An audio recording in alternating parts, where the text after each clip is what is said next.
বাড়াবাড়ি আর ছাড়াছাড়ি, একটা অতিরিক্ত বাড়াবাড়ি। সে একদম শবে বরাতকে মনে হয় লাইলাতুল কদরের উপরে নিয়ে যাচ্ছে আর কি। লাইলাতুল নিসফু মিনাশ শাবানকে কোনো কোনো ক্ষেত্রে বাড়াবাড়ি পন্থীরা একদম লাইলাতুল কদরের উপরে নিয়ে চলে যাচ্ছে। আর ছাড়াছাড়ি যারা, তারা বলছে এই রাত্রে কোনো কিছুই করা যাবে না। দুইটাই চরমপন্থী, বুঝতে পারছেন না মনে কথা। একদল এটাকে নিয়ে এত বেশি বাড়াবাড়ি করছে যে এটাকে একদম লাইলাতুল কদরের উপরে নিয়ে চলে যাচ্ছে। আরেক দল দেখা যাচ্ছে এটাকে এমনভাবে পরিত্যাগ করছে না, এই দিয়ে কিছুই করা যাবে না, কোনো ফজিলতি নাই। এখন আসলে মধ্যমপন্থা কি, মাঝখানে আমরা কি করব তাও জানার দরকার আছে কি নাই? অনেক হাদিসের অনেক আলোচনা, প্রায় 40-50 পৃষ্ঠার বই, সব আলোচনা তো মাহফিলে করা সম্ভব না। আমি সারমর্মটুকু বলি। সারমর্ম কি? হাদিসের শবে বরাত নামে কোনো শব্দ নাই, এক নম্বর কথা। কি নাই ভাই? শবে বরাত নামে কোনো শব্দ নাই। আছে লাইলাতুন নিসফু মিনাশ শাবান, শাবান মাসের মধ্য রজনী। শাবান মাসের মধ্য রজনী। শাবান মাস কি? উত্তর, নবী সাল্লাল্লাহু আলাইহি ওয়াসাল্লাম রমজান মাসের পর যে মাসে রোজা রাখতে বেশি গুরুত্ব দিয়েছেন তার নাম শাবান। আমার সাথে বলেন, শাবান মাস কি? নবী সাল্লাল্লাহু আলাইহি ওয়াসাল্লাম রমজানের পরে যে মাসে রোজা রাখতে খুব বেশি গুরুত্ব দিয়েছেন তার নাম শাবান। আয়েশা রাদিয়াল্লাহু আনহা তিনি বলতেন যে শাবান মাস আসলে নবী সাল্লাল্লাহু আলাইহি ওয়াসাল্লাম এত বেশি বেশি রোজা রাখতেন যে মনে হতো তিনি রোজা ছাড়বেনই না, সারা মাস রেখে ফেলবেন। বেশি থেকে বেশি রোজা রাখতেন শাবান মাসে। প্রশ্ন হচ্ছে কেন?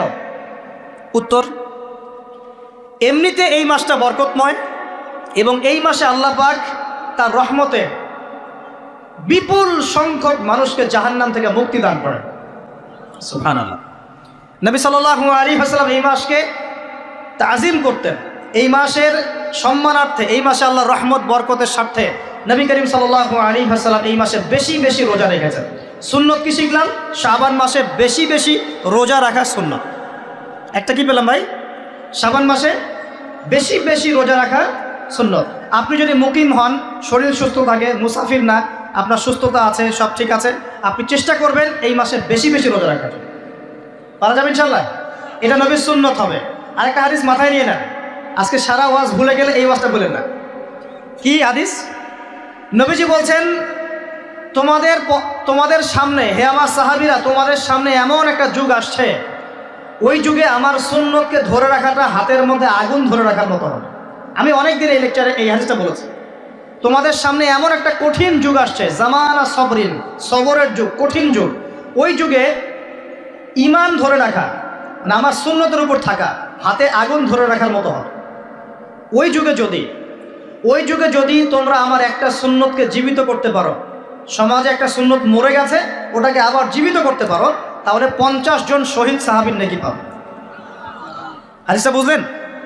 শুধু নেকি না, আপনি 50 জন শহীদ সাহাবীর নেকি পাবেন যখন চলমান সমাজে একটা সুন্নত মিটে গেছে, নাই, মানুষ আমল করছে না, কিন্তু আপনি সেটাকে জীবিত করলেন। পারা যাবে ইনশাল্লাহ। একটা দেখাচ্ছি, যেমন সাহাবীদের যুগে মানুষ মসজিদে ঢুকলে কি করতো জানেন? আগে 2 রাকাত নামাজ পড়তো। কি করতো? মসজিদে ঢুকেই, ওযু অবস্থায় মসজিদে ঢুকেই তারা বসতেন না। আগে 2 রাকাত নামাজ পড়তেন, দুখুলুল মসজিদ বা তাহিয়াতুল মসজিদ, তারপরে বসতেন। আর নবীজি বলেছেন কিয়ামতের আগে আগে এই দুখুলুল মসজিদ, তাহিয়াতুল মসজিদ, এই নামাজটা উঠে যাবে। উঠে যাচ্ছে না আস্তে আস্তে। মসজিদে ঢুকলে মানুষ ধাপ করে বসে পড়ে, তাই না? মানুষ ভুলেই গেছে এটা সুন্নত। এখন আপনি যদি এই সুন্নতটাকে আবার জীবিত করতে পারেন, ইনশাল্লাহ 50 জন শহীদ সাহাবীর নেকি পাবেন। সমাজে এখন দাড়ি শেভ করা ফ্যাশন হয়ে গেছে, বুঝছে না? অনেকে শেভ না করলে চাকরি দেয় না। শেভ না করলে কি হয় না? চাকরি পাওয়া যায় না। স্কুলে তো না, কলেজে গিয়ে পড়তে গেলে ক্লাস করতে দেয় না। দাঁড়িয়ে আছে, যাও শেভ করে আসো, তাই বলে।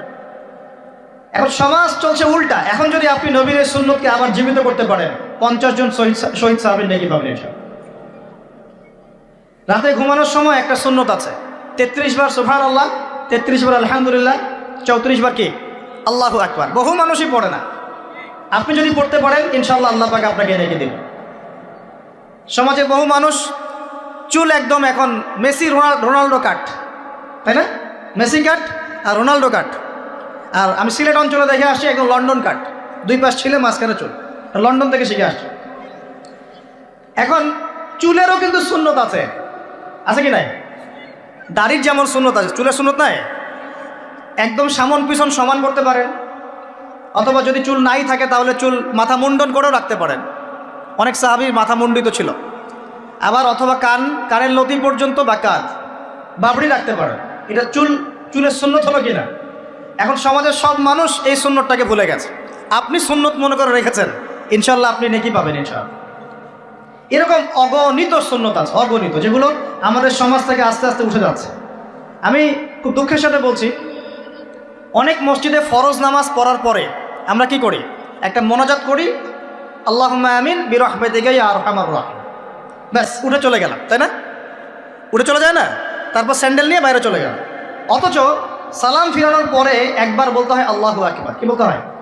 3 বার বলতে হয় আস্তাগফিরুল্লাহ আস্তাগফিরুল্লাহ আস্তাগফিরুল্লাহ। বলতে হয় আল্লাহুম্মা আনতাস সালাম ওয়া মিনকাস সালাম তাবারাকতা ইয়া যাল জালালি ওয়াল ইকরাম। একবার পড়তে হয় আয়াতুল কুরসি, 33 বার সুবহানাল্লাহ, 33 বার আলহামদুলিল্লাহ, 33 বার আল্লাহু আকবার, তারপর কালিমা শাহাদা। এরপর সূরা ফালাক একবার, সূরা নাস একবার, ইখলাস একবার। আরো অনেক দোয়া আছে, আল্লাহুম্মা লা মানি লিমা আ'তাইত ওয়া লা মু'তি লিমা মানা'ত ওয়া লা ইয়ানফা'ু যাল জাদ্দি মিনকাল জাদ। পড়তে হয় আল্লাহুম্মা ইন্নী আউযু বিকা মিনাল হাম্মি ওয়াল হাযান ওয়াল আজজি ওয়াল কাসালি ওয়াল বুখলি ওয়াল জুবন ওয়া দালা'id দাইন ওয়া গালাবাতির রিজাল। পড়তে হয় আল্লাহুম্মা আ'ইন্নী আলা যিকরিকা ওয়া শুকরিকা ওয়া হুসনি ইবাদাতিক। আরো অনেক দোয়া আছে। দেখেন তো, মোনাজাত করেন, আমি তো না করছি না, আমি তর্ক করতে আসি না এখানে, এটা নিয়ে আমি ঝগড়া করতে আসি, কিন্তু এই সুন্নতটা যে উঠে গেল, মোনাজাতটা করে যে মসজিদ থেকে বের হয়ে চলে গেলেন, এই সুন্নতটার উপর আমল কে করবেন? সুন্নত উঠে গেল না? আপনি যদি বসে এখন সুন্নতটা প্রতিষ্ঠা করেন, 50 জন শহীদ সাহাবীর নেকি পাবেন ইনশাআল্লাহ। এগুলো তো গেল আমলিয়াত। সমাজ চলছে সুদের উপরে, আপনি যদি হালাল অর্থনীতি প্রবর্তন করতে পারেন তাহলে কত নেকি পাবেন? সমাজ চলছে জেনায়, আপনি এখন পর্দা প্রতিষ্ঠা করলেন তাহলে কত নাকি পাবেন? সমাজে চলছে দুর্নীতি, আপনি এখন আমানতদারিতা ইনসাফ প্রতিষ্ঠা করলেন, কত নাকি পাবেন? সমাজে চলছে শয়তানি, সব শয়তানি। কি চলছে? শয়তানি। এখন আপনি আল্লাহ রাব্বুল আলামিনের ওহী প্রতিষ্ঠা করলেন, কত নাকি পাবেন? নিঃসন্দেহে আর অনেক বেশি নাকি পাবেন। আল্লাহ পাক আমাদেরকে সেই লক্ষ্যে কাজ করার তৌফিক দান করুন। প্রিয় ভাইরা, যে কথা বলতে গিয়ে এখানে আসলাম, এই মাসে নবীজি বেশি বেশি রোজা রাখতেন। তাহলে আমরা কি করবো এই মাসে ভাই? 1 নম্বর কাজ, বেশি বেশি রোজা রাখার চেষ্টা করবো ইনশাআল্লাহ। আল্লাহ তৌফিক দান করবেন। এবার আরেকটা পয়েন্ট বলি, সামনে রমজান মাস আসলে আমরা মাশাআল্লাহ পরিপূর্ণ মুসলিম হওয়ার চেষ্টা করি, কিন্তু সারা বছর এটা ধরে রাখতে পারি না। রমজান মাসে যে নামাজ পড়ে না সেও মসজিদে যায়। দেখা যায় যে জুমার নামাজও পড়ে না, ও তারাবির নামাজ পড়তে যায় কি না? ওই দিন গিয়ে বলে এসি দেন, ইমাম সাহেব এসি অন করেন, তাই না? সারা বছর তো আসে নাই। ওই দিন গিয়ে ইমাম সাহেব এসি বন্ধ কেন? এই মুয়াজ্জিন সাহেব ফ্যান দেন। তখন ওখানে গিয়ে মানে কি বলবো, হ্যাঁ, মাতব্বরি করে আর কি। যাক, তারপরেও যে মসজিদে আসছে, আমরা দোয়া করে আল্লাহ হেদায়েত দান করুন। আমরা তো কাউকে পিছনে ফিরাই দিব না, দিব? এখন রমজান মাস আসলে আমরা মাশাআল্লাহ রোজা রাখি, মানুষকে ইফতার করাই, দান সদকা করি, আমরা যাকাত দেই, তারাবি পড়ি, কোরআন তেলাওয়াত করি, আমরা মাশাআল্লাহ অনেক আমল করি। এই আমলগুলো কি একবারে ধাপাস করে ধরে ফেলা সম্ভব না? একটা আস্তে আস্তে ট্রেনিং প্রসেস লাগে। একটা ফ্যান চালু করলে ফ্যানটা কি শুরুতেই ধাপাস করে ঘুরতে শুরু করবে, নাকি আস্তে স্লোলি সে মোমেন্টাম ধরবে? কোনটা? আস্তে আস্তে সে গতি পাবে না, ধীরে ধীরে গতি পাবে। ঠিক শাবান মাসে এত বেশি রোজা রাখা, ইবাদত করার অর্থ কি? যাতে রমজান মাসে আপনি পরিপূর্ণ ইবাদত করতে পারেন। বুঝতে পারছেন কথা? রমজানে গিয়ে তো শুরুতেই সব ইবাদত ধরে ফেলা সম্ভব হবে না। মনে করেন আগামীকাল পহেলা রমজান, আজকে থেকে আপনি সব ইবাদত একসাথে করতে পারবেন, তখন গিয়ে আপনি বেগ পেতে হবে। কিন্তু একটা মাস আগে থেকে যদি ট্রেনিং নেন, ইনশাআল্লাহ রমজান মাসে ইজি হয়ে যাবে। এটা একটা কারণ নবী সাল্লাল্লাহু আলাইহি ওয়াসাল্লাম শাবান মাসে বেশি বেশি রোজা রাখতেন, আমল করতেন। আল্লাহ পাক আমাদের সবাইকে শাবান মাসে বেশি বেশি আমল করার তৌফিক দান করুন, যাতে রমজান মাসে গিয়ে আমরা সুবিধা পাই, রমজান মাসের হকটা আদায় করতে পারি। এবার এই মাসে নবী সাল্লাল্লাহু আলাইহি ওয়াসাল্লাম কি বলেছেন একটা হাদিস থেকে আগে বুঝি। এই হাদিসটা সহ অনেক হাদিসে এই একই রকম কথা এসেছে এবং এই হাদিসটা বিশুদ্ধ। এটাকে অস্বীকার করলে হাদিস অস্বীকারী হয়ে যাবে। বাড়াবাড়ি গ্রুপ, ছাড়াছাড়ি গ্রুপ, উভয়ের জন্যই নসিহত।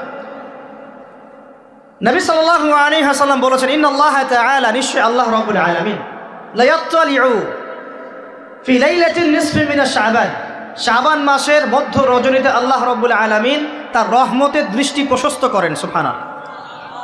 আল্লাহ পাক শবে বরাত মানে আমরা যেটা বুঝি প্রচলিত অর্থে লাইলাতুন নিসফু মিনা শাবান, শাবান মাসের মধ্য রজনী, যে 15 শাবানের এই যে রজনী, এই রাতে আল্লাহ রাব্বুল আলামিন তার সৃষ্টির দিকে তার রহমতের দৃষ্টিটা প্রশস্ত করে দেখেন, প্রশস্ত করেন।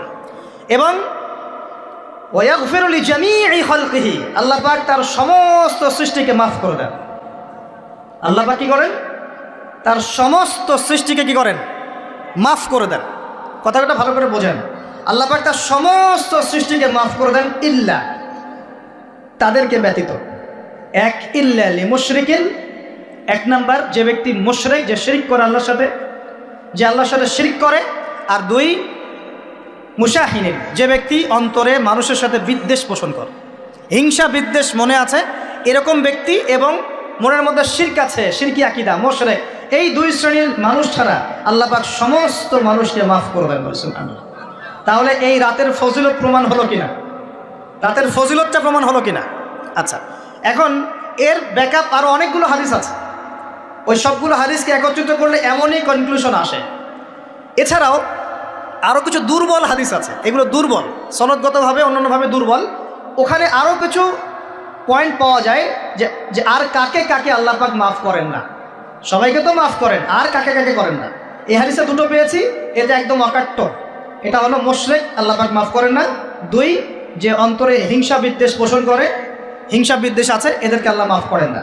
আরও কিছু দুর্বল বর্ণনা থেকে পাওয়া যায়, এটা দুর্বল বর্ণনা, কিন্তু জেনে রাখতে তো সমস্যা নেই। সমস্যা আছে? আর পাপ তো পাপি, দুর্বল হাদিসে আসুক আর কঠিন হাদিসে আসুক, পাপ তো পাপি নাকি? পাপ ছাড়তে কোনো সমস্যা আছে?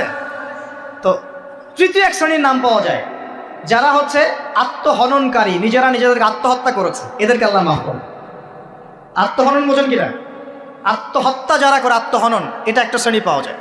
4 নম্বর একটা পাওয়া যায় আত্মীয়তার সম্পর্ক ছিন্নকারী, আত্মীয়তার সম্পর্ক ছিন্নকারী। 5 নম্বর একটা পাওয়া যায়, সেটা হলো মাদক দ্রব্য সেবনকারী। মাদক দ্রব্য সেবনকারী, যুবকরা খুব ভালো করে শোনো এগুলো। মাদক দ্রব্য সেবনকারী আল্লাহ সবাইকে মাফ করেন, মাফ করছেন না। আরেকটা পাওয়া যায়, সেটা হলো যারা জেনার পাপে লিপ্ত আছে। কিসের পাবে ভাই? জেনার পাপ। এরকম আর কিছু ব্যাকআপ পাওয়া যায়, কিন্তু এগুলোর বর্ণনা দুর্বল। বর্ণনা কি? দুর্বল, কিন্তু পাপ তো পাপই নাকি? এই পাপগুলো তো পাপ, এই পাপগুলো করলে কি আল্লাহ খুশি হন? অকাট্য সহি থেকে পাওয়া যায় এই 2টা, মুশরিক এবং মুশাহিন, যারা শিরক করে, অন্তরে বিদ্বেষ পোষণ করে, আল্লাহ পাক এদেরকে মাফ করেন। এখন আগে জানি শিরক থেকে কিভাবে বাঁচবো, শিরক কি এবং কেন, তারপরে জানবো হিংসা বিদ্বেষ, তারপরে আমরা যাব এই রাত্রে আমরা কি করতে পারি। মনে রাখবেন, আমল করতে হবে 3টা বিষয় খেয়াল রেখে। কয়টা বিষয় ভাই? আমল করতে হবে 3টা বিষয় খেয়াল রেখে। 1, আমল করতে হবে একমাত্র আল্লাহ পাকের সন্তুষ্টির জন্য। 1 নম্বর কি বলেন? 1, আল্লাহর সন্তুষ্টির জন্য, কারো সন্তুষ্টির জন্য না, কারো জন্য না, শুধু কার জন্য? দলিল হচ্ছে ইন্নাস সালাতি ওয়া নুসুকি ওয়া মাহইয়ায়া ওয়া মামাতি লিল্লাহি রাব্বিল আলামিন ফাসাল্লি লিরাব্বিকা ওয়ানহার। 2, আমল হতে হবে একমাত্র নবী সাল্লাল্লাহু আলাইহি ওয়াসাল্লামের সুন্নাত মোতাবেক। কার সুন্নাত মোতাবেক? নবী এবং সাহাবীদের সুন্নতের সাথে মেলে না, সেই আমল করা যাবে না। নবী এবং সাহাবীদের সুন্নতের সাথে মেলে না, সেই আমল করা যাবে না। 3 নাম, আমলটা যত সুন্দরী মনে হোক, আমলটা যত সুন্দরী মনে হোক আর যত মানুষই করুক, যত মজাদার মনে হোক না কেন, নবী করেন নাই, সাহাবীদের থেকে প্রমাণ নাই, আমল করব না। করলে বেদাত হয়ে যাবে। কি হবে? বেদাত হয়ে যাবে। আর 3 নাম্বার হচ্ছে, আমলগুলো করার আগে অবশ্যই আপনার রিজিকটাকে হালাল করতে হবে। কি করতে ভাই? ব্যাস, এই 3টা শর্ত পূরণ করে আমল করলে ইনশাআল্লাহ তাআলা আমরা জান্নাতে যাবো। ইনশাআল্লাহ আমরা আশাবাদী, আল্লাহ পাক আমাদেরকে জান্নাত দিবেন ইনশাআল্লাহ। আল্লাহ পাক এক রাতে রহম করে সমস্ত মাখলুক সৃষ্টিকে মাফ করে দিচ্ছেন, শুধু শিরক এবং হিংসার বিদ্বেষ পোষণকারীকে মাফ করছেন না। বুঝতে হবে এই পাপ দুটো কত কঠিন। এবার আসেন, প্রথমে একটু শিরক নিয়ে কথা বলি, তারপরে মুশাহিন নিয়ে কথা বলি। ধৈর্য ধরবেন তো নাকি? দেরি হচ্ছে? সবর করেন। এখন প্রথমে জানি শিরক কি এবং কেন। শিরক হচ্ছে এমন একটা পাপ, যেই পাপ আমল নামায় থাকলে পরে বিনা তওবায় যদি সেই ব্যক্তি মারা যায়, আল্লাহ পাক তাকে মাফ করবেন না। ভালো করে শোনেন, শিরক এমন একটা পাপ, যে পাপ যদি আমল নামায় থেকে যায়, বিনা তওবায় সে মারা যায়, শিরকের পাপ নিয়ে আল্লাহর সামনে দাঁড়ায়, আল্লাহ তাকে মাফ করবেন না। দলিল সূরা নিসা, আল্লাহ পাক বলছেন ইন্নাল্লাহা লা ইয়াগফিরু আন ইউশরাকা বিহি ওয়া ইয়াগফিরু মা দুনা যালিকা লিমান ইয়াশা। আল্লাহ পাক তার সাথে শিরকের গুনাহ মাফ করবেন না, এছাড়া যে কোনো গুনাহ যাকে ইচ্ছা মাফ করবেন।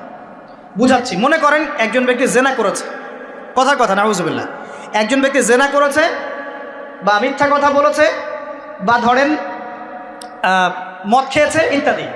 এখন সে তওবা করলে তো মাফ পেতই, তওবা করলে মাফ হতো না?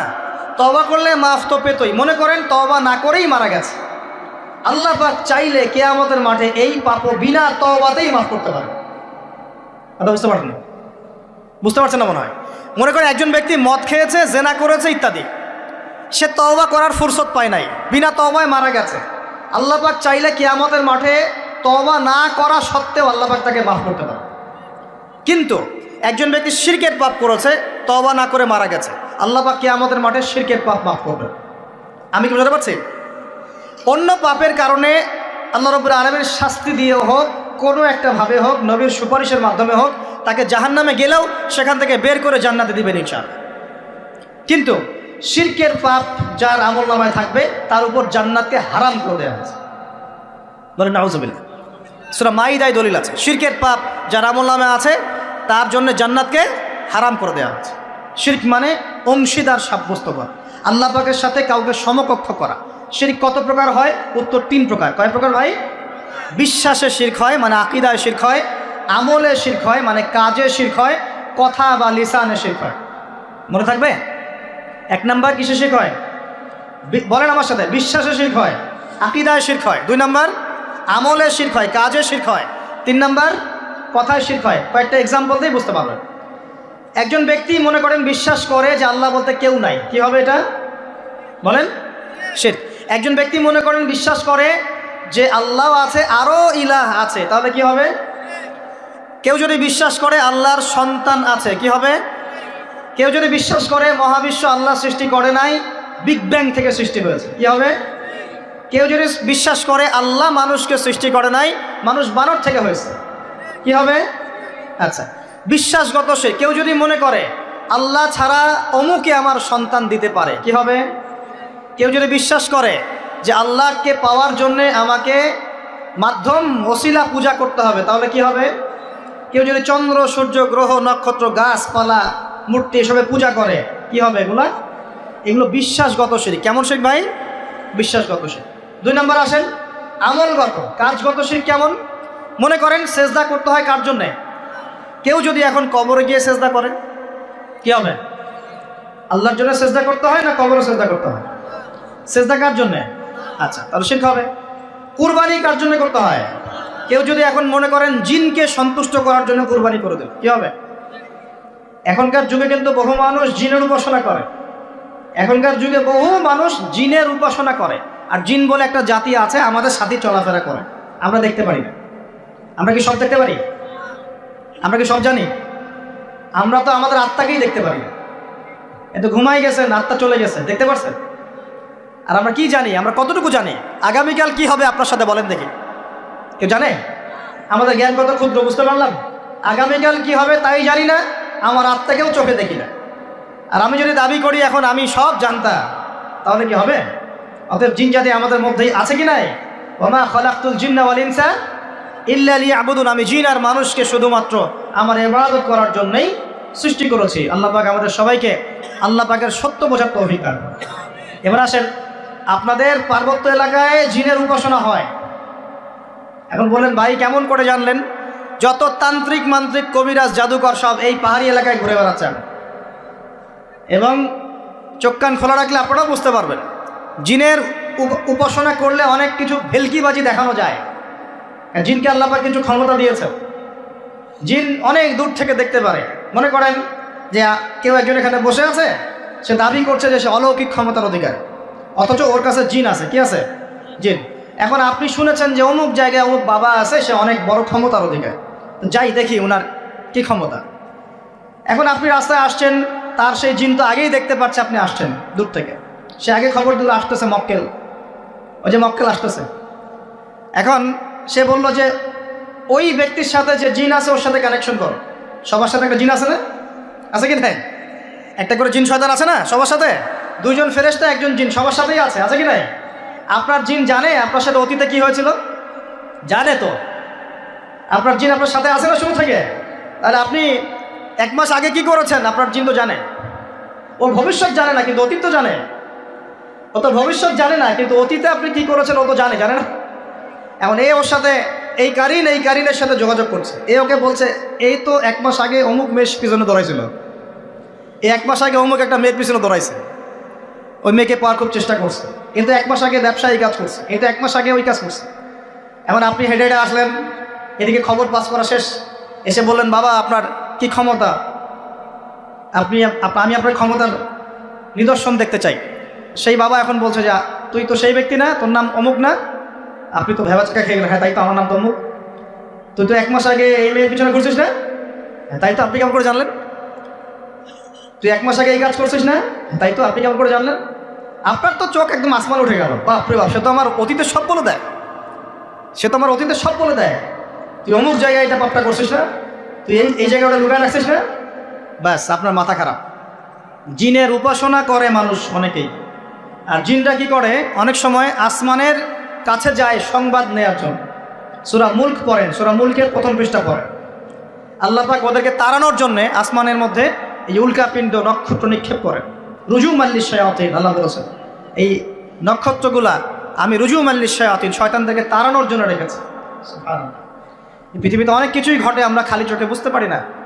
এখন কেউ যদি জিনের উপাসনা করে, জিনকে সন্তুষ্ট করার জন্যে এই কুরবানি করে, তাহলে কি শিরক হবে কিনা? সেজদা কার জন্যে? অন্য কারোর জন্য করলে কি হবে? কুরবানি কার জন্যে? অন্য কারোর জন্য করলে কি হবে? কার নামে কসম করতে হয়?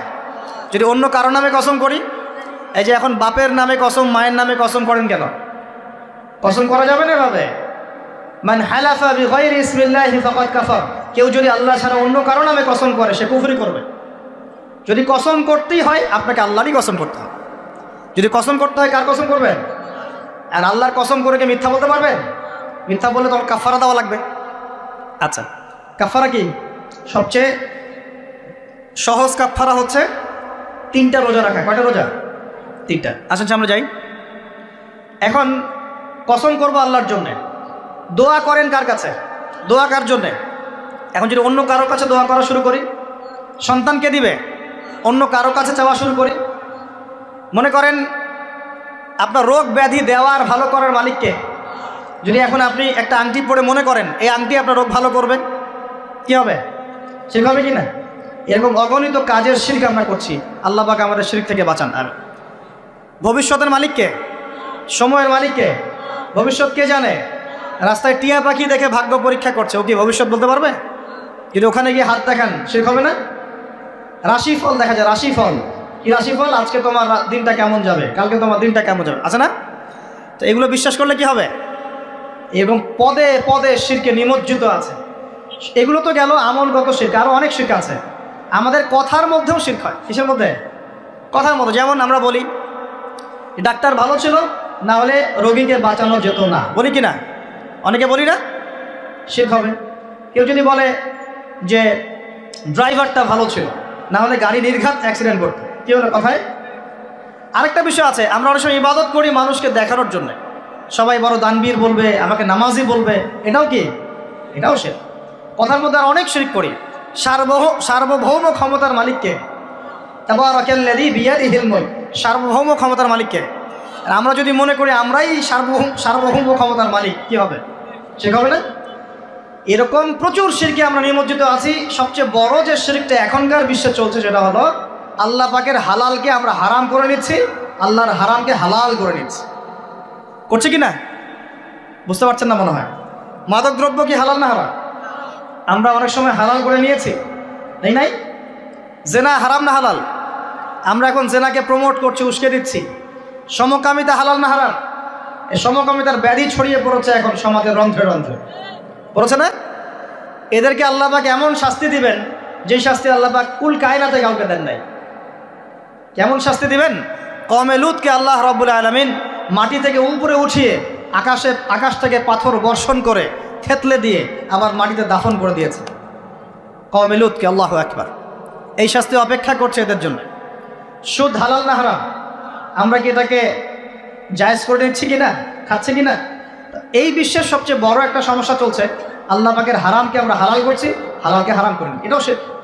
এখন আল্লাহ পাক যে বলছেন সবাইকে মাফ করে দিবেন আল্লাহ পাক, শিরক যে করে তাকে মাফ করবেন না। এখন বলেন কত পার্সেন্ট মানুষ মাফ পাবে? এই পাপগুলো কত মানুষ করছে? সবাই করছে না? মোটামুটি সবাই মোটামুটি শিরক করছে। আমরা আল্লাহ পাক আমরা সবাইকে শিরকের পাপ থেকে বাঁচিয়ে রাখুন। এর পাশে একটা শিরক আছে রিয়া বা গোপন শিরক, লোক দেখানো আমল, এটাও গোপন শিরক। আর এক শ্রেণী, আচ্ছা এখানে একটা কথা বলে রাখি, এই শিরকগুলো থেকে বেঁচে থাকলে কি হবে? শিরক থেকে বেঁচে থাকলে আপনার আমল নামায় যদি আসমান জমিন সমান গোনাও থাকে, আল্লাহ পাক সমস্ত গোনা মাফ করে দিবেন ইনশাআল্লাহ। মনে করেন একজন ব্যক্তির আমল নামায় জেনা, সুদ, ঘুষ, হাবি জাবি দুনিয়ার পাপ দিয়ে ভর্তি, কিন্তু কোনো একটা কারণে বা কোনো একভাবে তার আমল নামায় শিরকের কোনো গোনা নাই, শিরক করে নাই, ইনশাআল্লাহ তাআলা কোনো না কোনো ওসিলায় হলেও আল্লাহ পাক তাকে কিয়ামতের মাঠে মাফ করে দিবেন ইনশাআল্লাহ। একটা হাদিস বললেই যথেষ্ট হবে, তারপরে সামনে যাব। রাসূল সাল্লাল্লাহু আলাইহি ওয়াসাল্লামকে আল্লাহ পাক মেরাজের রাতে ওয়াদা করেছেন। কোন রাতে ভাই? মেরাজের রাতে ওয়াদা করেছেন, হে মুহাম্মদ সাল্লাল্লাহু আলাইহি ওয়াসাল্লাম, তোমার উম্মতের মধ্যে যে কোনো ব্যক্তি যত বড়ই পাপ করুক না কেন, আসমান জমিনের সমানও যদি পাপ করে আমার সামনে দাঁড়ায়, কিন্তু তার আমল নামায় শিরকের পাপ নাই, আমি আল্লাহ তার সামনে আসমান জমিন সমান ক্ষমা নিয়ে হাজির হব, মানে সে মাফ পেয়ে যাবে। অতএব শিরক মুক্ত আমল করতে পারলে ইনশাআল্লাহ এই নিসফু মিনা শাবান, লাইলাতুন নিসফি মিনা শাবান, এই শবে বরাত যেটা আপনারা বলছেন, এই রাতে আল্লাহ পাকের ক্ষমা আমরা পেয়ে যাব ইনশাআল্লাহ। শিরক মুক্ত আমল করতে পারলেই ক্ষমা হবে ইনশাআল্লাহ। আল্লাহ পাক আমাদের সবাইকে শিরক থেকে বেঁচে থাকার তৌফিক দান করুন। এই শিরক সম্পর্কে বিস্তারিত জানার জন্য শিরক কি ও কেন, কিতাব ও তাওহীদ, তারপরে কোরআন সুন্নাহর আলোকে ইসলামী আকীদা, এই বইগুলো পড়াশোনা করেন, ইনশাআল্লাহ জানতে পারবেন। আর এক শ্রেণী মানুষকে আল্লাহ পাক মাফ করবেন না। এরা কারা? মুশাহিন। মুশাহিন মানে কি? যারা একে অপরের সাথে হিংসা বিদ্বেষ পোষণ করে। এখন বলেন দেখি, হিংসা বিদ্বেষ পোষণ করেন এমন মানুষ আছে এখন? বলেন দেখি। রাজনৈতিক অঙ্গনে একজন আরেকজনের সাথে হিংসা করছে কিনা? সামাজিক নেতৃত্ব নিয়ে একজন আরেকজনের সাথে হিংসা করছে কিনা? পরিবারের মধ্যেও একজন আরেকজনের সাথে হিংসা করছে কিনা? ভাই একজন আরেকজনের সাথে হিংসা করছে কিনা? আলেম একজন আরেকজনের সাথে হিংসা করছে কিনা? করছে না? বক্তা একজন আরেকজনের সাথে হিংসা করে কিনা? ধর্ম থেকে শুরু করে বিশ্ব রাজনীতি পর্যন্ত হিংসার দাবানলে এখন পুরো বিশ্বের মানুষ জ্বলে পুরো শেষ হয়ে যাচ্ছে, হচ্ছে না? মহিলা হিংসা করে কিনা? সতীনে হিংসা করে কিনা? সতীন বোঝেন কিনা? বিয়েই তো করেন নাই, সতীন বুঝবেন কি? সতীন কি জিনিস? দুই বউ, এক বউ আরেক বউ কি হয়? সতীনে হিংসা করে কিনা? আয়েশা রাদিয়াল্লাহু আনহার বাসায়, মানে ঘরে নবী সাল্লাল্লাহু আলাইহি ওয়াসাল্লাম বসে আছেন, ঢুকেছেন, আর অন্য একজন স্ত্রীর ঘর থেকে একটা খাবার আসতে পারে না, ভালোবেসে মহব্বত করে হাদিয়া দিয়েছেন। আয়েশা রাদিয়াল্লাহু আনহা যখন দেখলেন তার ঘরের মধ্যে খাবার পাঠিয়েছে অন্য একজন স্ত্রী, পুরো থালাটাকে মাথার উপর নিয়ে থাবাস করে ভেঙে ফেলে দিলেন। তো রাসূলুল্লাহ সাল্লাল্লাহু আলাইহি ওয়াসাল্লাম মুচকি হাসছেন, আর উপস্থিত হয়তো আরও দু একজন ছিলেন, তাদেরকে বলছেন তোমাদের মা রাগ করেছে। তিনি নিজেই হাতে সেগুলো তুললেন, সব ভাঙাচোরা পিসগুলো নিজে তুলে রেখে দিয়ে ভালো থালা বাটিগুলো হাদিয়া পাঠালেন ওই স্ত্রীর ঘরে, যে ঘর থেকে খাবার এসেছে। এইভাবে ডিল করতে হয় আর কি। রাসূল সাল্লাল্লাহু আলাইহি ওয়াসাল্লাম তখন রাগ হন নাই, কেন এই কাজ করলাম। আরেকদিন আয়েশা রাদিয়াল্লাহু আনহা একটা কথা বলে ফেলেছেন। নবী সাল্লাল্লাহু আলাইহি ওয়াসাল্লাম তার কোন এক স্ত্রীর কাছ থেকে এসেছেন। আয়েশা রাদিয়াল্লাহু আনহা বলছেন, আপনি তার কথা কিভাবে স্মরণ করেন? সে তো একটু খাটো, এরকম একটা কথা বলেছেন, সে তো একটু খাটো, একটু বেটে। আয়েশা রাদিয়াল্লাহু আনহাকে আমাদের নবীজি বলছেন, শোনো, তুমি এমন একটা কথা বলেছ, আমাদের সবার জন্য হেদায়েত আছে, তুমি এমন একটা কথা বলেছ, এই কথাটা যদি সমুদ্রের সাথে মিশিয়ে দেওয়া হয়, পুরো সমুদ্রের পানি দূষিত হয়ে যাবে। বলি নাউযুবিল্লাহ। এই যে এতটুকু কথা, যে সে তো একটু খাটো ইয়া রাসূলুল্লাহ, এই যে এতটুকু কথা, খালি এই যে অত কালো, অত অমুক, অত তমুক, অত গরিব, অত কৃষক, অত ছোট লোক, অত এই যে রিক্সাওয়ালা, আমরা কথা বলি না এগুলো? আমাদের এগুলো কথা আছে না সমাজে? এগুলো বলার সাথে সাথেই এটা এমন পাপ হয়ে যায়, সাগরের মধ্যে এই পাপ মিশিয়ে দিলে সাগরের পানি নষ্ট হয়ে যাবে। নাউযুবিল্লাহ। এরকম হিংসা বিদ্বেষ মনে থাকলে তাজকিয়া পাওয়া যায় না। তাজকিয়া মানে আত্মশুদ্ধি। তো এখানে এটা স্বভাব সুলভ, মানুষের মধ্যে এসে যায়, আসে কি না? আছে না? এই সবে লাইলাতুল নিসফু মিনা শাবানের হাদিসগুলোর মধ্যে একটা হাদিস আসছে, সনদের কথা আমি বলছি না, আমি প্রসঙ্গটা বলছি, যে আয়েশা রাদিয়াল্লাহু আনহা বলছেন, আমি ঘুম থেকে উঠে দেখি রাসূল সাল্লাল্লাহু আলাইহি ওয়াসাল্লাম নামাজ পড়ছেন। কি পড়ছেন? নামাজ, তার ঘরে নামাজ পড়ছেন। নামাজে এত লম্বা সেজদা করছেন যে আমার কাছে মনে হলো নবী মনে হয় ইন্তেকাল করেছেন, নাউজুবিল্লাহ। তারপরে আমি তাকে তার বুড়ো আঙ্গুল ধরে নাড়া দিলাম। নবী সাল্লাল্লাহু আলাইহি ওয়াসাল্লাম তাড়াতাড়ি নামাজ শেষ করলেন, শেষ করে বললেন, আজকে রাত এমন একটা রাত, এই রাতে আল্লাহ রাব্বুল আলামিন তার অসংখ্য বান্দাকে মাফ করে দেন। এরপর তিনি আবার ঘুমিয়ে গেলেন, আয়েশা রাদিয়াল্লাহু আনহা। এবার উঠে বলছেন, আমি দেখলাম যে নবী সাল্লাল্লাহু আলাইহি ওয়াসাল্লাম আমার ঘরে নাই, আমার ঘরে নাই। তখন তিনি বলছেন, আমার মনের মধ্যে তখন ওই ফিলিংস আসলো যেটা মেয়েদের মধ্যে স্বভাবস্বরূপ চলে আসে। আমি মনে করলাম যে রাসূলুল্লাহ সাল্লাল্লাহু আলাইহি ওয়াসাল্লাম কি অন্য কোনো স্ত্রীর ঘরে চলে গেলেন আমাকে ছেড়ে। তখন আমি চাদর মুড়ি দিয়ে তাকে পিছু নেওয়া শুরু করলাম। পিছে পিছে গিয়ে দেখলাম রাসূল সাল্লাল্লাহু আলাইহি ওয়াসাল্লাম ওই জান্নাতুল বাকি বলি না আমরা, বাকিয়া গারকাত, মদিনায় মসজিদ নববীর পাশে কবরস্থান আছে না, ওই কবরস্থানে নবী সাল্লাল্লাহু আলাইহি ওয়াসাল্লাম দাঁড়িয়ে মাইয়েতের জন্য দোয়া করছেন। সুবহানাল্লাহ। আয়েশা রাদিয়াল্লাহু আনহা গিয়ে দাঁড়ালেন, নবীজি বললেন, তুমি কি মনে করছো আমি তোমার সাথে প্রতারণা করছি, আমি তোমার হক নষ্ট করব? বরং আজকের রাতে আল্লাহ রাব্বুল আলামিন অগণিত মানুষকে মাফ করে দেন বলে। সুবহানাল্লাহ। এই হাদিসগুলো এসেছে শবে বরাত প্রসঙ্গে। এখানেও দেখেন আয়েশা রাদিয়াল্লাহু আনহা কিন্তু একটু জেলাসি ফিল করেছেন যে আমার ঘর থেকে আবার অন্য স্ত্রী ঘরে চলে গেল কিনা।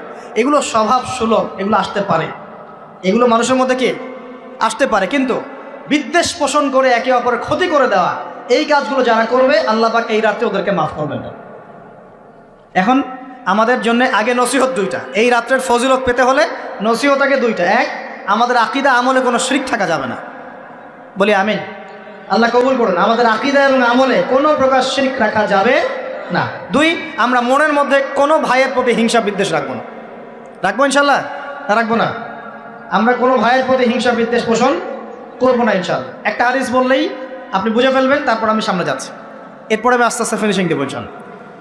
আল্লাহর রাসূল বলেছেন সাল্লাল্লাহু আলাইহি ওয়াসাল্লাম, তিনি বলেছেন যে তোমরা ততক্ষণ পর্যন্ত জান্নাতে যেতে পারবে না, ভালো করে শোনেন, তোমরা ততক্ষণ পর্যন্ত জান্নাতে যেতে পারবে না যতক্ষণ তোমরা প্রকৃত মুমিন না হচ্ছ, প্রকৃত মুমিন না হচ্ছ।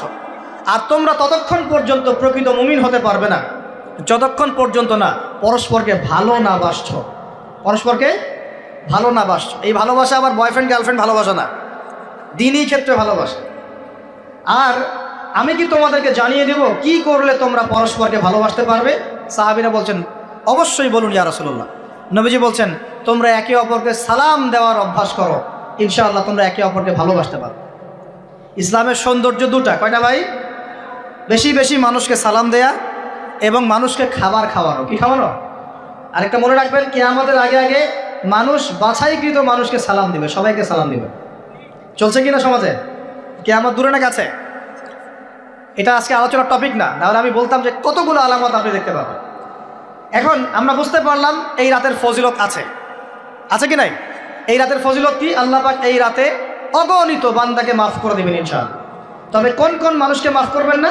এক নম্বর, যারা মুশরিক বা শিরক করে, হ্যাঁ, একে অপরের প্রতি কি বলেন, মুশাহিন, বিদ্বেষ, হিংসা বিদ্বেষ পোষণ করে, এই দুই শ্রেণীর মানুষের অন্তর্ভুক্ত হওয়া থেকে আল্লাহ আমাদেরকে বাঁচাক, আমিন। এরপরে দুর্বল হাদিসগুলো বা যেগুলো একদম দুর্বল সনদের, সেগুলোর মধ্যে অতিরিক্ত এসেছে আত্মীয়তার সম্পর্ক ছিন্ন করলে মাফ পাচ্ছে না, আত্মহত্যা করলে মাফ পাচ্ছে না, জেনা করলে মাফ পাচ্ছে না, মাদকদ্রব্য সেবন করলে মাফ পাচ্ছে না। এই পাপগুলো থেকেও আল্লাহ পাক আমাদেরকে বাঁচিয়ে রাখুন বলিয়া। এখন কিভাবে এই রাতে আমরা ইবাদত করব জানার দরকার কিনা? তার আগে ইবাদত কবুলের কয় শর্ত বলেছে? 3। আল্লাহ সন্তুষ্টির জন্য হতে হবে, নবীর সুন্নাহ মাফিক হতে হবে, এবং 3 নম্বর হচ্ছে হালাল রিজিক থাকতে হবে, হারাম খেয়ে ইবাদত করা যাবে না। এখন আসেন, কোন হাদিসের মধ্যে স্পেসিফিকলি বলা নাই যে এই রাতে এই এই এই এই ইবাদত করতে হবে, কোন হাদিসের মধ্যে পাওয়া যায়? কথা বলার চেষ্টা করুন। যেমন লাইলাতুল কদর সম্পর্কে বলা হচ্ছে না, যে লাইলাতুল কদরে যারা কিয়াম করবে, হ্যাঁ, রাত দিনে সিয়াম রাখবে, রাতে কিয়াম করবে, কোরআন তেলাওয়াত করবে, কোরআন দিয়ে কিয়াম করবে, আল্লাহ ওদেরকে মাফ করে দিবেন। একটা আমল দেওয়া আছে, লাইলাতুল কদরে নবী সাল্লাল্লাহু আলাইহি ওয়াসাল্লাম যা করতেন সেগুলোর মধ্যে আমল দেয়া আছে। এই নিসফু মিনাশ শাবানের মধ্যে স্পেসিফিকলি এভাবে হাদিসের মধ্যে উল্লেখ করা নাই এই আমলগুলো করো। এটা খুঁজে খুঁজে আমাদেরকে বের করতে হয়। খুঁজে খুঁজে কেমন? নবী সাল্লাল্লাহু আলাইহি ওয়াসাল্লাম দোয়া করছিলেন মৃতদের জন্য, করছিলেন না? তাহলে এটা একটা আমল পাওয়া গেল। নবী সাল্লাল্লাহু আলাইহি ওয়াসাল্লাম নামাজে ছিলেন সেজদারত অবস্থায়, ওই যে আয়েশা রাদিয়াল্লাহু আনহা টোকা দিলেন, দিয়ে বললেন আমি ভাবছিলাম তার ইন্তেকাল হয়ে গেছে কিনা, তার মানে বুঝলাম যে আপনি নামাজ পড়তে পারেন। এরপরে আল্লাহ পাকের কাছে ক্ষমা চাইতে পারেন, কারণ এই মাসে আল্লাহ পাক আপনাকে এই রাতে আল্লাহ আপনাকে ক্ষমা করবেন, এই রাতে আল্লাহ ক্ষমা করবেন। এখন এটাকে বলা হয় প্রশস্ততা। ব্যক্তিগতভাবে এখানে আপনাকে প্রশস্ত এখতিয়ার দেওয়া হয়েছে।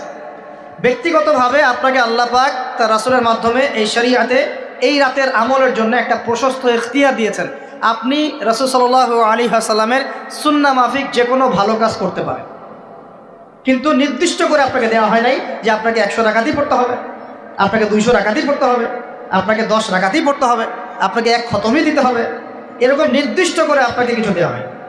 আপনি এখন চাইলে সুন্দর করে অজু করলেন, অজু করে মাশাআল্লাহ আতর খুশবু ব্যবহার করতে পারেন, পরে সুন্দর জামা পরলেন, পরে আপনি আল্লাহর স্মরণে নামাজ আদায় করলেন। এখন ফরজ নামাজ আগে না নফল আগে? ফরজ আগে না নফল আগে? এই আমলগুলো ফরজ না নফল? এগুলো নফল। আগে তো ফরজ পড়তে হবে নাকি? 5 ওয়াক্ত ফরজ নামাজ তো আগে, তারপরে আপনি নফলে আসেন।